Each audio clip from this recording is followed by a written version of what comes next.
rabbil alamin, wassalatu wassalam ala asyrafil anbiya'i wal mursalin wa ala alihi wa sahbihi ajma'in. Subhanaka la ilma lana illa ma 'allamtana innaka antal alimul hakim. Rabbi shrah li sadri wa yassir li amri wahlul 'uqdatam min lisani yafqahu qawli. Amma ba'd. Alhamdulillah ala ni'matil Islam, alhamdulillah ala ni'matil iman, wa kafa biha min ni'mah. Allahumma barik lana fi Rajab wa Sya'ban wa ballighna Ramadan wa ballighna Ramadan wa ballighna Ramadan wa a'inna 'ala as-siyam wal qiyam wa qira'atil Qur'an wa qanni'na bil yasir minal manam. Alhamdulillah, segala puji bagi Allah Subhanahu wa taala yang memberi umur untuk kita, memberi kesempatan untuk kita, memberikan kita segala sesuatu yang segala keindahan-keindahan yang hadir di dalam kehidupan kita, segala hal yang baik-baik yang hadir ke dalam hidup kita. Semoga apa yang kita lakukan menjadi pertanda bahwasanya kita ini adalah hamba-hamba yang diinginkan sama Allah taala untuk jadi orang baik, yang diinginkan sama Allah ta'ala untuk menempati tempat terbaik, yang diinginkan sama Allah ta'ala untuk kumpul sama orang-orang baik. Dan semoga duduknya kita di sini menjadi pertanda bahwasanya kita ini adalah orang-orang yang mempercayai Nabi Muhammad SAW dengan sepenuhnya kepercayaan. Dengan sepenuhnya kepercayaan, 100% percaya, yakin taman, kesempurnaan di dalam keyakinan kita. Karena dulu 1400 tahun yang lalu atau bahkan lebih 1400 sekian tahun yang lalu, Nabi Muhammad SAW di bulan semacam ini, di hari-hari yang dekat dengan hari ini, tepatnya adalah pada tanggal 27 Rajab, ratusan orang, puluhan orang, bahkan ratusan orang kafir Quraisy mendustakan peristiwa Isra Mi'rajnya Nabi Muhammad SAW. Ketika Nabi Muhammad duduk termenung memikirkan gimana caranya menyampaikan kepada orang-orang, gimana caranya, karena beliau punya kewajiban untuk menyampaikan segala sesuatu yang datang dari Allah Ta'ala, maka termasuk peristiwa Isra Mi'raj ini Nabi Muhammad diperintahkan untuk langsung menyampaikannya kepada umat. Sempat ada beberapa sahabat, termasuk diantaranya adalah Sayyidah Ummu Hani, beliau mengatakan kepada Nabi, wahai Muhammad, jangan sekarang kamu menceritakan kepada mereka. Kalau sekarang juga, jadi malam Nabi Muhammad Isra Mi'raj, pagi harinya Nabi Muhammad sudah mau berangkat keluar untuk mengumumkannya kepada umat. Sayyidah Ummu Hani mengkhawatirkan keadaannya Nabi, takut Nabi Muhammad kenapa-kenapa, takut Nabi Muhammad ini terjadi istilahnya diperlakukan gak baik sama orang-orang kafir Quraisy. Beliau mengatakan, jangan sekarang wahai Muhammad, nanti saja. Tapi Nabi Muhammad jiwanya, karena ini adalah tugas sebagai seorang nabi, tugas sebagai seorang rasul, beliau langsung keluar. Tapi masih tetap dalam kebimbangan. Ketika Rasulullah terlihat dalam keadaan sedih, dalam keadaan takut, dalam keadaan bimbang semacam itu, lewat Abu Jahal. Lewat Abu Jahal nanya tentang Nabi tapi dengan sinis.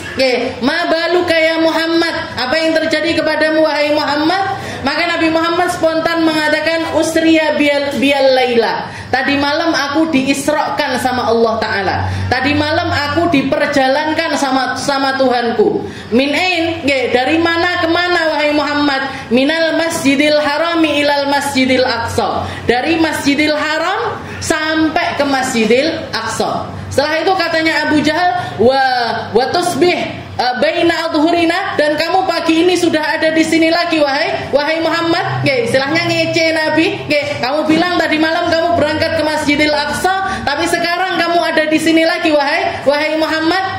Di sini sudah timbul senang plus juga di sini kesempatan saya untuk ngece, untuk nyaci maki, untuk menghinakan, untuk merendahkan. Setelah itu katanya Abu Jahal, gimana kalau sekarang saya panggil seluruh penduduk Mekah untuk kamu ceritakan apa yang saat ini kamu ceritakan kepadaku. Kasih tahu kepada mereka tentang apa yang kamu katakan kepadaku. Nah, katanya Nabi, ya, saya siap untuk menceritakan tentang hal tersebut. Dipanggil sama Abu Jahal, ya kaum, wahai orang kafir Quraisy, bani ini, ayo ngelumpuk kabeh, datang semuanya. kita dengarkan apa yang akan dikatakan sama Muhammad. Jadi puluhan orang, bahkan mungkin ratusan orang waktu itu ngumpul di hadapannya Nabi. Setelah itu Rasulullah mengatakan kepada mereka, usriya biyal lailah, aku tadi malam diisrakan sama Allah Ta'ala, minal masjidil harami ilal masjidil aqsa, dari masjidil haram ke masjidil aqsa. Ketika orang-orang mendengarkan perkataannya Nabi, ada yang menaruh tangannya di atas kepala, ada yang namper-namper pipinya, ada yang ngambil pasir dilemparkan ke atas rambut mereka. Itu bentuk herannya orang-orang zaman dulu semacam itu. Ada yang langsung mengatakan, gila bener kamu wahai Muhammad, gila bener kamu, halu betul kamu, halusinasi betul kamu. Mana mungkin kamu berangkat tadi malam dari Masjidil Haram ke Masjidil Aqsa, sedangkan paginya kamu sudah ada di tempat ini. Bahkan salah satu di antara mereka mengatakan, ya Muhammad, wahai Muhammad, angkat kakimu yang kanan. Diangkat kaki kanannya Nabi. Setelah itu angkat kakimu yang kiri wahai Muhammad. Katanya Nabi, nggak bisa. Kalau kaki kananku tak angkat, otomatis kaki kiriku harus aku taruh. Kalau misalkan aku angkat dua-duanya, aku pasti terjatuh. Katanya orang tersebut, kamu ngangkat kakimu dua-duanya aja nggak bisa, terus kamu cerita tadi malam kamu berangkat ke Masjidil Aqsa. Ada juga yang mengatakan gini aja, kita tes saja, gimana Muhammad? Aku pernah beberapa kali berangkat ke Palestina, beberapa kali aku berangkat ke Masjidil Aqsa. Coba tak tanya, jendelanya Masjidil Aqsa itu ada berapa? Pintunya ada berapa? Model tiangnya bagaimana? Ditanyakan secara detail sama orang tersebut. Katanya Nabi Muhammad, pada saat itu malaikat Jibril mendatangiku, wajallat alayya, dan membentangkan di hadapanku gambarannya Masjidil Aqsa, sehingga aku bisa menjawab setiap pertanyaan mereka secara detail. Oh, pintunya ada sekian, oh jendelanya ada sekian, oh tangganya ada modelnya begini, jumlahnya ada, posisinya imam di sini. Diceritakan sama Nabi Muhammad secara mendetail, maka orang tersebut nggak bisa jawab. Jadi hal-hal semacam ini terjadi di zamannya Nabi. Jadi dulu 1400 tahun yang lalu, puluhan orang, ratusan orang mendustakan kejadian Isra Mi'raj. Tapi zaman sekarang, Bu, di saat ini, ribuan, bahkan mungkin jutaan, bahkan mungkin puluhan juta manusia mempercayai perjalanan Isra Mi'rajnya Nabi Muhammad sallallahu alaihi wasallam. Bahkan bukan cuman percaya, merayakan, bikin gelaran-gelaran, menceritakannya satu sama lain, dari ibu cerita ke anak, dari bapak cerita ke anak, anak cerita lagi ke anaknya lagi, anak cerita lagi ke anaknya lagi, sampai ribuan jutaan orang mempercayai bahwasanya Isra Mi'raj ini benar-benar terjadi di zaman Nabi Muhammad sallallahu alaihi wasallam. Bahkan para ulama sepakat, orang yang nggak percaya sama Isra Mi'raj kafir. Orang yang nggak percaya dengan peristiwa Isra, orang yang nggak percaya dengan peristiwa perjalanannya Nabi dari Masjidil Haram ke Masjidil Aqsa, masuk di dalam golongan orang kafir. Kenapa? Karena berarti dia tidak mempercayai salah satu ayat di dalam Al-Quran. Subhanalladzi asra bi'abdihi lailan minal masjidil harami ilal masjidil aqsa alladzi barakna haulahu linuriyahu min ayatina innahu huwas samiul basir. Innahu huwas samiul basir. Jadi Allah Ta'ala yang maha mendengar, Allah Ta'ala yang maha melihat, memperjalankan nabinya dengan penuh keistimewaan. Makanya kalau kita dengarkan cerita tentang Isra Mi'raj, logikanya harus ditaruh, Bu. Yang main di situ pure keimanan, yang main di situ pure kepercayaan, yang main di situ nggak ada lagi yang namanya logika, karena semuanya tentang kekuasaannya Allah Ta'ala yang diperlihatkan sebesar-besarnya kepada Nabi kita Nabi Muhammad Sallallahu Alaihi Wasallam. Dimulai dari ucapannya Nabi Muhammad menceritakan awal dari perjalanan tersebut, dibelah dulu dadanya. Kalau orang sekarang misalkan saya ngomong sama jenengan, Bu, tadi malam saya operasi jantung, percaya apa mboten jenengan? Ndak percaya. Lah kok sudah ngaji Ustaz? Lah kok sudah ngaji? Sudah sadar jam berapa? Operasinya jam berapa? Kok sudah duduk di tempat ini? Enggak opname dulu. Lukanya gimana? Enggak mungkin ada yang percaya. Tapi karena itu terjadi terjadi kepada Nabi Muhammad sallallahu alaihi wasallam, semua orang muslim percaya. Semua orang muslim mempercayai hal tersebut. Ketika Rasulullah dibelah dadanya, bahkan dibelahnya itu bukan lubang kecil, Bu. Bukan lubang kecil di bagian jantung saja, enggak. Nabi Muhammad menceritakan, aku dibelah dari dada bagian atas sampai ke bawahnya pusat. Dibelah sama malaikat Jibril, dibelah sampai ke bawah pusat. Diambil bagiannya setan di situ, diambil yang buruk-buruk di situ, diperlihatkan kepada Nabi, dicuci di dalam air, dicuci pakai air Zam-Zam. Setelah itu dikembalikan, diusap kembali seperti sedia kala, tanpa rasa sakit, tanpa rasa perih, ndak katek jahitan, nggak pakai dijahit, nggak pakai dijeret dulu, sehingga ada bekas jahitannya, nggak ada sama sekali. Istilahnya kalau kita mau ngomong, Allah Ta'ala apa nggak mampu membersihkan hatinya Nabi tanpa membelah dadanya Nabi? Apa Allah Ta'ala nggak mampu bikin jantungnya Nabi ini bersih dari segala sesuatu? Tempatnya setan hilang, tempatnya dunia hilang, tempatnya hawa nafsu hilang, tempatnya perkara-perkara yang buruk itu hilang dari jantungnya Nabi tanpa membelah dadanya Nabi. Apa nggak bisa Allah Ta'ala? Bisa. Allah Ta'ala maha mampu. Tapi kenapa Nabi Muhammad diperlakukan seperti itu oleh Allah Ta'ala? Untuk linuriyahu min ayatina, untuk melihatnya secara nyata tentang kebesaran Allah Subhanahu wa Ta'ala. Sehingga orang lebih percaya. Sehingga kayak sama halnya seperti kalau misalkan saya bilang sama jenengan, Bu, madu itu manis loh. Madu itu rasanya manis.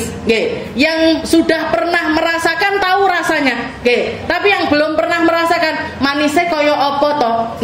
Apa kayak gula? Enggak. Apa kayak rasanya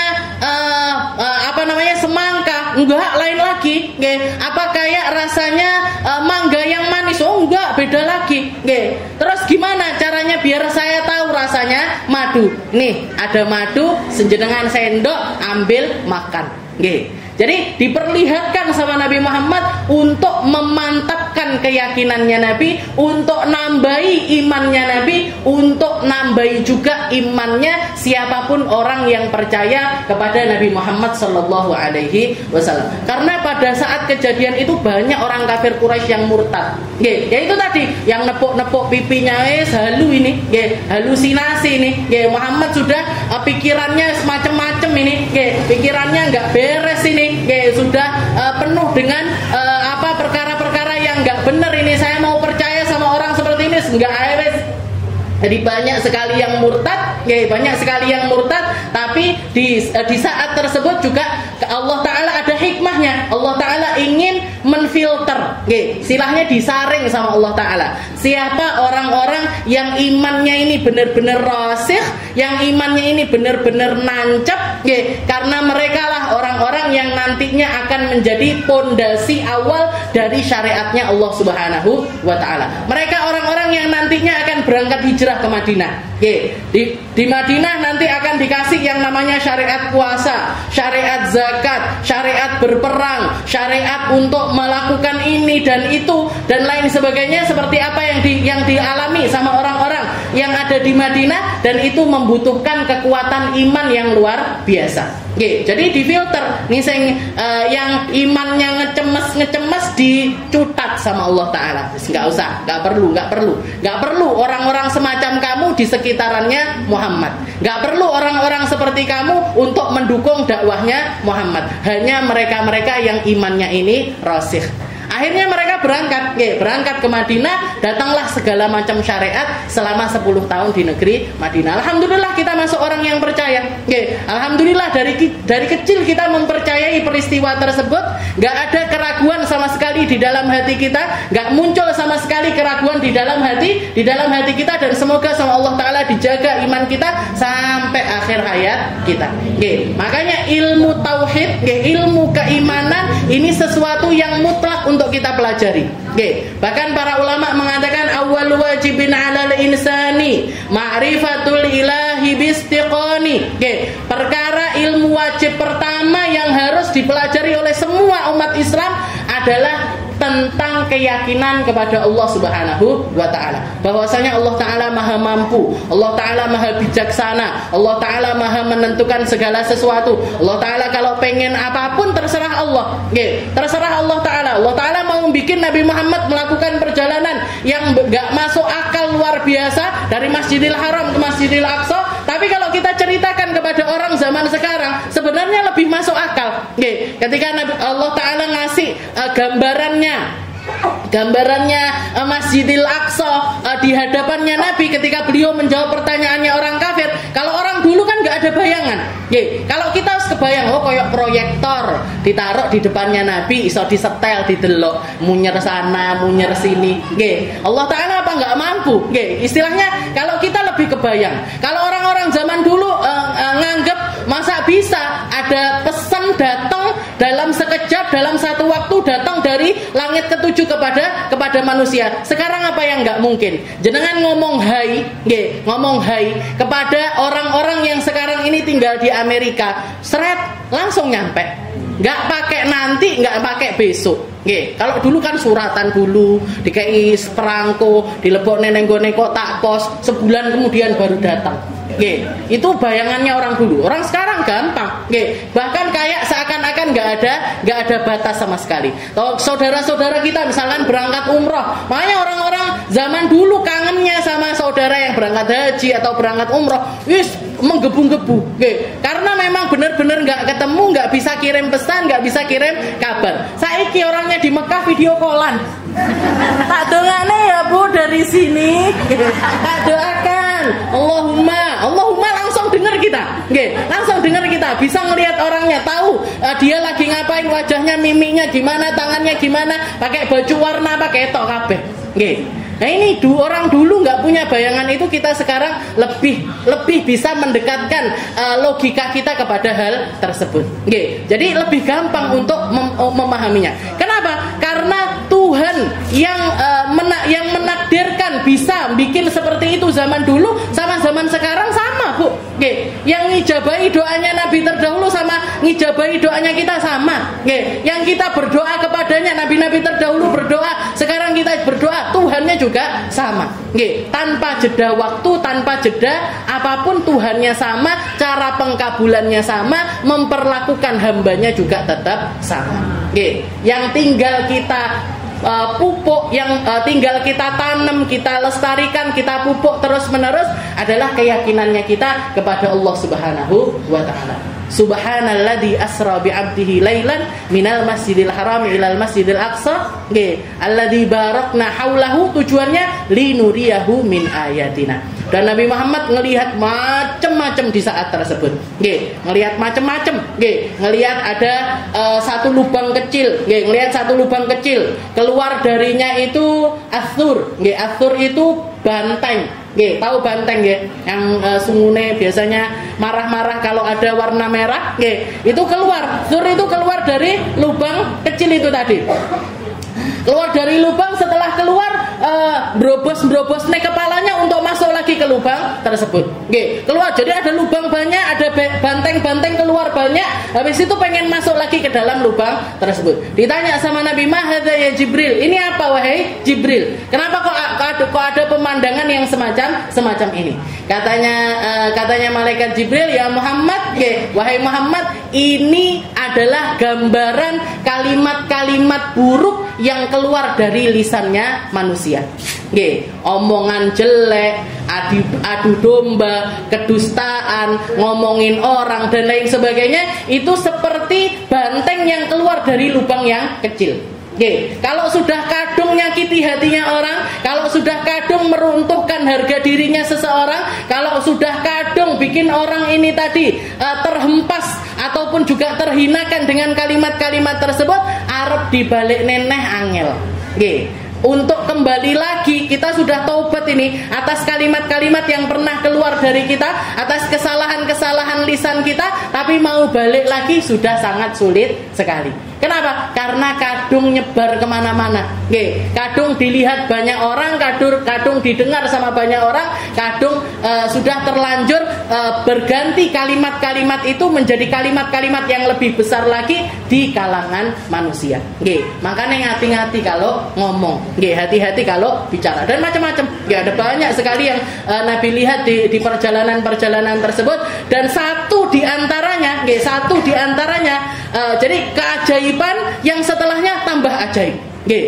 Keajaiban lain lagi tambah ajaib lagi. Jadi satu sama lain ini tambah dari satu keajaiban ke keajaiban yang lainnya. Dan itu semuanya nggak bisa dinalar pakai logika. Semuanya pakai keimanan. Semuanya murni menggunakan keimanan kita kepada Allah Subhanahu wa taala dan keimanan kita kepada Nabi kita Nabi Muhammad sallallahu alaihi wasallam. Kita lanjutkan pembahasan kita di dalam kitab Khuluquna. Ila an qala al-muallif rahimahullahu ta'ala wa nafa'ana bi ulumi fid darain amin. Fa hadha bainana wa bainahu ad-da'wah ila Allah bil hikmah wal mujadalah billati hiya ahsan. Kalau minggu yang lalu kita bahas tentang empat macam golongan manusia. Satu golongan adalah mereka-mereka yang beriman sama Allah Ta'ala dan imannya ini hidup. Maka mereka adalah orang-orang yang kita ajak gandengan bareng-bareng menuju ke dalam surganya Allah. Golongan yang kedua punya iman, tapi imannya masih tidur. Nah kalau imannya masih tidur, galek ditangek nih, tinggal dibangunin saja. Atau kalau pingsan ya dicari caranya, gimana caranya biar dia ini bangun.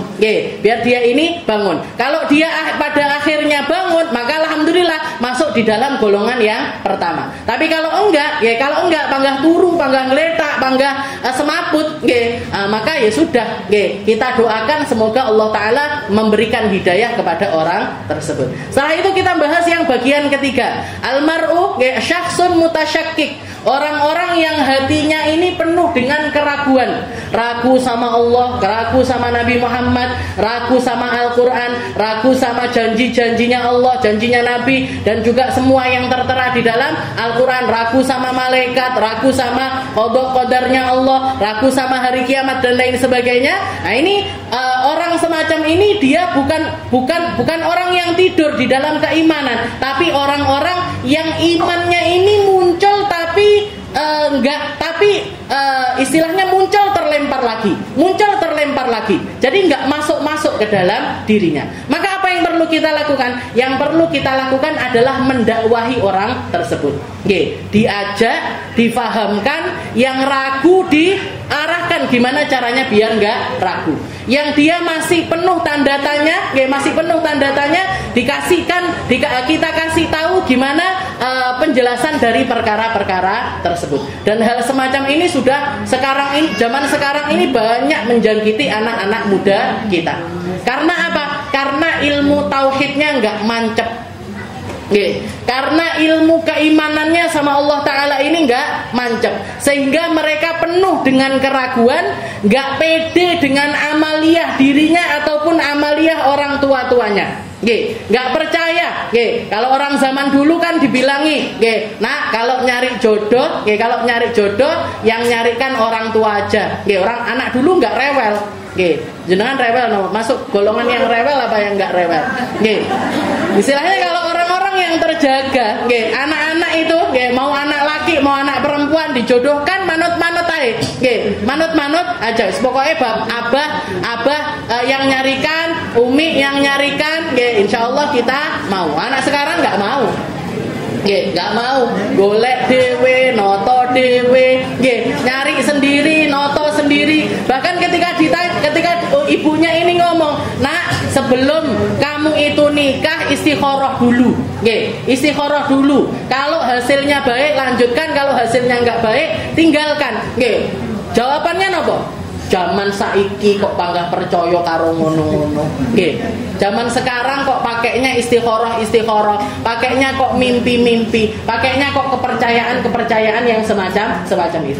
Ini tandanya kalau imannya ini mutasyakkik, Bu. Ini tanda kalau hatinya itu penuh keraguan sama Allah Subhanahu wa taala. Nggih, tandane napa? Tandane ndak kena ditoto. Nggih, tandane brengkel. Tandanya adalah melakukan segala sesuatu itu sekehendak hatinya dia. Nggih, enggak mau lagi diatur, enggak mau lagi. Bahkan kalau terjangkiti dengan paham-paham yang enggak benar, nggih, paham-paham yang enggak benar, dia akan melakukan banyak keburukan dengan dirinya sendiri. Nggih, bahkan saya nemukan sendiri, nggih, ada anak-anak, nggih, istilahnya ada anak-anak karena kena paham yang enggak benar, nggih, karena kena istilahnya akidah yang enggak benar, setiap kali dia pulang ke rumah ibunya, nggih, ke rumah ibunya sendiri, ke rumah bapaknya sendiri, enggak pernah mau salaman. Sama orang tuanya enggak mau salaman. Kalau mau sholat bawa sajadah sendiri, bawa mukena sendiri. Nggih, karena nganggep akidah orang tuanya ini salah, orang tuanya ini jadinya najis. Jadi kalau dia mau sholat di rumah ibunya, ini rumah ibunya semuanya najis. Nggih, nggak mau untuk sholat di rumah ibu. Atau kalau enggak ya sholat, tapi bawa sajadah sendiri, bawa mukena sendiri. Ini kan aneh. Nggih, istilahnya hal semacam ini kan aneh. Di ibunya, orang tuanya dianggap, oh senangannya tahlilan, senangannya yasinan, oh sesat. Nggih, orang tuaku sesat, sukanya maulutan, sesat, sukanya ziarah kubur, sesat. Nggih, ketika orang tuanya ini disesat-sesatkan, nggih, sesat pula, nggih, disesatkan pula semua hal yang berkaitan dengan mereka. Nggih, saya nemukan sendiri. Istilahnya setiap pulang ke rumah ibunya itu, padahal pakai jilbab besar, nggih, bahkan cadaran, nggih, tapi kalau pulang ke rumah ibunya salaman sama ibunya aja nggak mau. Ibuku najis, bapakku najis, nggih. Ini kan istilahnya istilahnya kita pakai logika aja sudah nggak benar ini, nggih, sudah nggak benar. Apa yang salah di situ? Akidahnya, nggih. Syakhsun mutasyakik. Berarti gimana? Didakwahi. Nggih, dengan cara apa? Bil hikmah wal mau'izatul hasanah. Dengan hikmah dan juga dengan nasihat yang benar. Nggih. Jadi kalau jenengan ketemu ada golongan-golongan yang punya paham aneh-aneh, nggih, saya pernah juga ditanyain sama orang, nggih, anjing itu kan enggak najis, nggih. Kotorannya hewan itu semuanya enggak najis. Jadi kotoran yang najis itu cuman kotorannya manusia, katanya dia. Oke, katanya orang ini yang najis itu cuman kotorannya manusia, sama liurnya anjing. Saya tanya, kamu itu kok bisa punya paham kayak gitu gimana? Kan di dalam hadis itu adanya nas hadisnya, Rasulullah mengatakan kalau wuli'a, istilahnya kalau kalian itu kena jilatan liurnya anjing, maka cuci 7 kali, salah satunya pakai debu. Oke. Lafadznya Nabi kan liurnya anjing, bukan darahnya, bukan nanahnya, bukan tangannya, bukan kulitnya. Nggih. Jadi berarti kotorannya anjing najis apa enggak? Saya tanya gitu. Enggak. Nggih. Kotorannya pipisnya anjing, BAB-nya anjing enggak najis. Nggih, tak cuman liurnya aja yang najis. Ini istilahnya ini loh, Bu, kalau orang belajar, nggih, moco hadis, baca Al-Qur'an, terus habis itu mikirnya pakai pikirannya dia sendiri, nggih, pakai pikirannya dia sendiri, akhirnya bledru ning dindi. Nggih. Kalau pikirannya ulama, kalau ijtihadnya para ulama, logikanya kan ngeten. Kalau liurnya aja najis, apalagi kencingnya? Gitu. Kalau misalkan liurnya aja najis 7 kali, harus dibasuh 7 kali, salah satunya pakai debu, apalagi darahnya, apalagi kulitnya, apalagi kencingnya, apalagi BAB-nya, nggih, apalagi sesuatu yang lebih parah daripada liur. Lah ini kotorannya semua hewan katanya itu adalah suci, nggih. Berarti nggak apa-apa kalau orang sholat kena kotorannya ayam misalkan, nggak apa-apa, nggak najis, nggih. Kotorannya sapi nggak apa-apa, nggak najis. Lah terus kena kotoranmu sendiri baru dianggap najis. Berarti kamu lebih rendah daripada ayam, kamu lebih rendah daripada sapi, bahkan kamu lebih parah daripada anjing, nggih. Karena kotorannya mereka suci, kotoranmu malah najis. Kesaneh, nggih. Terus pikirannya jadinya bledru wis. Karena ini tadi, nggih, bahaya sekali. Belajar agama nggak pakai guru itu parah sekali. Nggih, belajar agama nggak pakai sanad keilmuan yang nyambung kepada para ulama-ulama terdahulu, itu yang jadi gurunya bukan lagi guru, tapi yang jadi gurunya adalah setan. Dan zaman sekarang bertebaran orang-orang model kayak gitu di media sosial, di Instagram, di TikTok apalagi. Itu saya ngelihat TikTok itu kayak asline komunitas manusia macam apa. Kok kayak omongannya semua orang itu jelek semuanya. Ada ustadz masuk di situ yang komentarnya caci maki semuanya. Ada guru yang istilahnya yang diakui tentang keilmuannya, bahkan punya sertifikat dan lain sebagainya, dicaci maki sama semua orang. Ini sebenarnya manusia macam apa yang masuk ke TikTok ini? Sampai pengen saya matikan. Istilahnya dulu saya nggak download, Bu. Baru setelah bikin usaha, bikin kafe, anak-anak uploadnya di situ, buat di like, saya kasihan, akhirnya download. Setelah download saya menyesal. Ini kok isinya orang-orang aneh semuanya. Pengen tak hapus lagi. Nggak betah saya. Istilahnya isinya itu benar-benar kayak manfaat itu nol. Kayak manfaatnya itu nol. Kayak nggak ada manfaatnya sama sekali. Jadi caranya dakwah, didakwahi, dijelaskan tentang hal-hal yang benar, yang lurus, bil hikmah wal mau'izatul hasanah wal mujadalah billati hiya ahsan. Dan juga kalau perlu debat, ya debat, tapi dengan cara yang baik. Kalau di debat istilahnya dikasih pengertian dan lain sebagainya, dia tetap enggak percaya, maka ambil aja konsep di dalam Al-Qur'an, wa idza marru bil lagwi marru kirama. Kalau ketemu sama orang-orang yang pikirannya aneh-aneh, yang logikanya ini kualik-kualik, yang cara berpikirnya ini istilahnya sangat jauh sekali dengan pikirannya orang normal pada umumnya, maka silahkan berlalu di hadapan mereka dengan cara yang baik, dengan cara yang mulia. Nggak usah masuk komunitas orang kayak gitu. Kayak orang-orang kayak gini, Bu, ora usah dikancani, ora usah dijak omong, ora usah diajak ngapa-ngapain. Karena kalau kita masuk di dalam komunitas orang kayak gini, mumet jenengan. Mumet kalau ngeladeni orang-orang seperti ini, nanti pertanyaannya aneh-aneh. Pertanyaannya aneh-aneh, pertanyaannya jelimet-jelimet, dan yang mereka cari itu bukan kebenaran. Yang mereka cari adalah pembenaran tentang hawa nafsu mereka. Yang main di situ adalah hawa nafsunya, yang main di situ adalah kecintaan mereka kepada dunia. Jadi jalan aja, nggak perlu dengerin orang-orang yang semacam itu. Jadi kalau kita punya porsi di dalam debat, silahkan mendebat, tapi billati hiya ahsan, perdebatan yang baik, di tempat yang baik, dengan cara yang baik, dengan mendatangkan orang-orang yang baik, yang bisa istilahnya yang bisa mengalahkan dari perdebatan mereka ini tadi. Jadi misalkan jenengan ngelihat ada debat tentang masalah tahlilan, tentang yasinan yang sampai sekarang ini masih jadi perdebatan. Nah, cari debatnya orang-orang yang benar.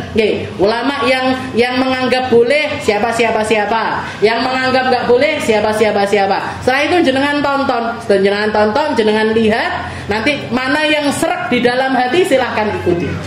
Mana yang serak di dalam hati silahkan ikuti. Makanya kalau debat kusir, tahu debat kusir, debat yang nggak pada tempatnya itu ya di komentar Instagram, di komentar TikTok, di komentar YouTube, itu perdebatan yang kusir itu, nggak ada jeluntrungannya, maka abaikan aja, nggak usah ngikuti hal-hal yang semacam itu. Orang sekarang kan punya hobi lain, delok debatin nenggone. Jadi kalau ada kejadian apa gitu dilihat komentarnya, orang tukaran segala macam. Aku pro yang ini, aku pro yang ini, aku pro yang ini. Sini kabeh dua-duanya ini, golongan sesat ini dua-duanya. Yang komentar-komentar di situ itu dua-duanya orang-orang yang sesat. Jadi kalau mau nyari debat yang benar, penjelasan yang benar, kalau nggak pakai kitab, ya pakai video yang mendatangkan dua kubu secara terhormat. Marru bil lagwi marru kirama. Jadi wa idza marru bil lagwi marru kirama. Kalau sudah ketemu sama golongan orang-orang yang debatnya ini debat kusir, mereka berlalu dengan cara yang terhormat. Pernah kejadian di Mekah, ada salah satu ulama, abahnya Abuya Sayyid Muhammad bin Alawi. Jadi Habib Alwi Al-Maliki itu pernah diajak debat sama golongan yang nggak percaya maulutan, nggak percaya tahlilan dan lain sebagainya, nggak percaya kalau orang ini nggak boleh bid'ah itu semuanya dolalah itu finnar, Nggih. Kullu bid'atin dhalalah wa kullu dhalalatin finnar. Nggih. Mesti pakainya hadis itu. Nggih. Semua yang baru itu sesat, semua yang sesat itu di neraka. Nggih. Semua yang baru itu sesat, semua yang sesat itu di neraka. Padahal kalau kita mau ngelihat diri kita ini loh bid'ah. Oke, kita nggak ada di zaman Nabi, kacamatanya kita nggak ada, rambutnya kita nggak ada, kita ini loh bid'ah. Oke, lah kalau semacam kita ini juga dolalah, wa kullu dolalatin finnar, semua yang baru itu sesat, semua yang sesat itu di neraka, kabeh nang neraka bu. Oke, semuanya akhirnya di neraka. Nah, berarti gimana? Beliau Habib Alwi ini diajak debat sama golongan orang-orang yang semacam itu. Oke, ngambil beberapa argumentasi di dalam Al-Quran yang menganggap kalau, jadi mereka bahkan kalau mengartikan Al-Quran itu secara tekstual. Oke, kayak misalkan Innallaha 'alal 'arsyistawa, Allah Ta'ala bersemayam di atas singgasananya. Mereka logikanya, oh berarti Tuhan itu punya bentuk. Berarti Tuhan itu kalau bersemayam berarti butuh tempat. Kalau butuh tempat berarti terikat sama arah. Kalau terikat sama arah berarti terikat juga sama waktu. Butuh sama waktu, butuh sama tempat, butuh sama keadaan, butuh sama segala sesuatu sebagaimana makhluknya. Padahal kita dari dulu meyakini Allah Ta'ala itu mukhalafatun lil hawadits. Allah Ta'ala itu punya sifat nggak sama dengan makhluk. Makhluk butuh tempat, Allah Ta'ala nggak butuh tempat. Makhluk butuh waktu, Allah Ta'ala nggak butuh waktu. Makhluk butuh keadaan, Tuhan nggak butuh dengan keadaan. Keadaan yang butuh Tuhan, arah yang butuh Tuhan, tempat yang butuh Tuhan. Selain dari itu semuanya, maka itu adalah kebutuhan makhluk. Tuhan nggak butuh sama itu semuanya. Tuhan nggak butuh sama itu. Allah Ta'ala pencipta waktu, Allah Ta'ala nggak butuh waktu. Allah Ta'ala pencipta arah, Allah Ta'ala nggak butuh arah. Allah Ta'ala pencipta tempat, Allah Ta'ala nggak butuh tempat. Jadi istilahnya, maka ketika ketemu sama ayat-ayat yang semacam ini, namanya ayat mutasyabihat, ayat yang mendekatkan logika manusia kepada Allah Ta'ala. Kayak itu tadi, Innallaha 'alal 'arsyistawa, Allah Ta'ala bersemayam di atas arasy, yadullah fawqa aydihim, tangannya Allah Ta'ala di atas tangan mereka. Tangan yang kita kenal sejak kita lahir ini kan tangan yang semacam ini. Tapi nggak bisa kita menganggap Allah Ta'ala tangannya di atas tangannya orang-orang yang waktu itu melakukan bai'atur ridwan, berarti Allah Ta'ala punya tangan. Nggak boleh. Nah, berarti gimana caranya? Nah, kalau orang-orang yang kubu itu nganggap berarti Tuhan itu punya tangan. Innaka bi'ayunina, kamu wahai Muhammad di depan mata kami, berarti Tuhan punya mata. Jadi menganggap kalau Tuhan itu punya bentuk, menganggap Tuhan itu butuh sama tempat dan lain sebagainya. Maka jadi Habib Alwi ini mengatakan berarti kalian menganggap semua yang ada di dalam Al-Quran itu kalian artikan secara tekstual. Iya. Kebetulan dari kubu lawan ini yang mendebat Habib Alwi, beliau itu orangnya buta, nggak bisa ngelihat. Jadi matanya ini nggak kelihatan. Maka beliau cuman ketika mereka harus ngasih argumentasi gini, ngasih keterangan gini, ngasih nyerocos macam-macam panjang lebar. Beliau setelah waktunya Habib Alwi mengatakan, kalau gitu gimana dengan lafaz Al-Quran yang mengatakan barang siapa yang di dunia ini buta, maka nanti di akhirat juga akan dibangkitkan dalam keadaan buta. Barang siapa yang di dunia ini buta, berarti nanti dia di akhirat juga akan dibangkitkan dalam keadaan buta. Ini kubu lawan ini ustadznya buta. Berarti kalau di dunia, orang yang di dunia buta nanti di akhirat juga bakalan buta. Maka langsung nggak bisa jawab dan langsung pergi keluar dari majelis. Makanya lafaz Al-Quran itu nggak bisa. Yang dimaksud dengan wa man kana fid dunya a'ma, barang siapa yang di dunia ini dia dalam keadaan buta, maksudnya bukan buta matanya, bukan buta matanya, tapi buta mata hatinya. Bukan buta mata, dua bola mata ini enggak, tapi buta mata hatinya. Bisa ngelihat kebenaran tapi nggak mau ngelihat kebenaran.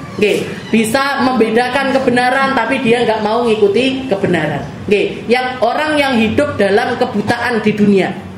Buta, yang membutakan apa? Yang membutakan dia dunia, yang membutakan dia jabatan, yang membutakan dia keegoisan dirinya, yang membutakan dia hawa nafsunya, yang membutakan dia keangkuhannya, yang membutakan dia keilmuannya.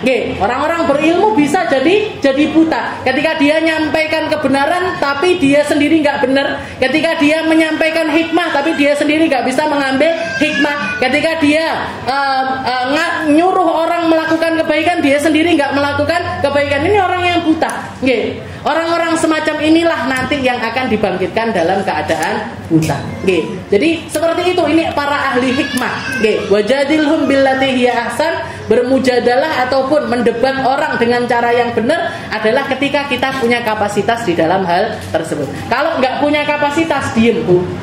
Jadi ada isu apapun yang berkaitan dengan agama, kalau nggak jenengan merasa diri ini nggak punya kapasitas di dalam hal tersebut, nggak usah ngomong, nggak usah komentar, nggak usah like, subscribe, dan lain sebagainya. Jadi konten-konten yang isinya memicu perdebatan tinggalkan. Skip semuanya. Jadi biar kita itu nggak menghabiskan hidup kita di dalam perdebatan semacam itu. Nah, kalau punya kapasitas silahkan ditandui buat napa-napa.